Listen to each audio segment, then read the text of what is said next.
Chengannur judicial ഒന്നാം class magistrate കോടതിയാണ്. Mannar police എനിക്കൊരു 3 കള്ളക്കേസുകളാണ് എടുത്തത്. ജീവപര്യന്തം വരെ ശിക്ഷിച്ച്. പക്ഷേ ഞാൻ ജയിലിൽ കിടക്കുവാണ്. അല്ല, അപ്പോൾ തന്നെ മനസ്സിലായില്ല അവർ കള്ളക്കേസ് എടുക്കുന്നതെന്ന്. ഇപ്പം ഒരു അംഗനവാടിയുടെ തൊട്ടടുത്ത്, LP സ്കൂളിൻ്റെ തൊട്ടടുത്ത് സിഗരറ്റ് കച്ചവടം നടത്തി. ഒരു ഷോപ്പിൽ ഒരു സ്ത്രീ, അവർ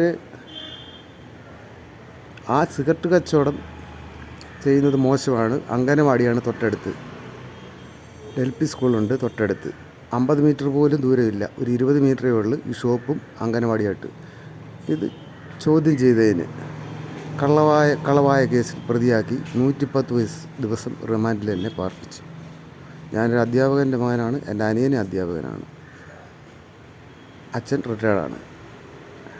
ഈ റിട്ടയർഡ് അധ്യാപകരുടെ മക്കൾക്കെതിരെ അല്ലെങ്കിൽ അധ്യാപകരുടെ മക്കൾക്കെതിരെ കേസെടുക്കുമ്പോൾ ഈ കേരള പോലീസിന് ഇതൊന്നും അറിയത്തില്ല. തൊട്ടടുത്ത് അംഗനവാടിയുണ്ട്, അവിടെ സിഗരറ്റ് കച്ചവടം പാടില്ല.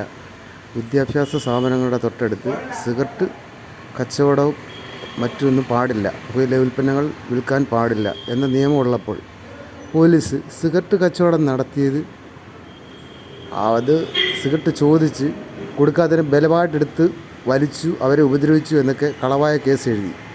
ഈ പോലീസ്, കേരള പോലീസിന് വല്ല ബുദ്ധിയോ? മാന്നാർ പോലീസ്, അത് ആലപ്പുഴ ജില്ലയിലെ മാന്നാർ പോലീസ് സ്റ്റേഷനാണ്. ഇവരെടുത്ത കളവായ കേസാണ്. ഇതിന് തെളിവാണ് അംഗനവാടിയുടെ തൊട്ടടുത്ത് തന്നെ ഷോപ്പിൽ സിഗരറ്റ് കച്ചവടം ഉണ്ടെന്നാരോപിച്ച് ഇവർ കേസെടുത്തിരിക്കുന്നത്. ഇവരത് തടയേണ്ട ആൾക്കാർ സിഗരറ്റ് കച്ചവടം ചെയ്തത്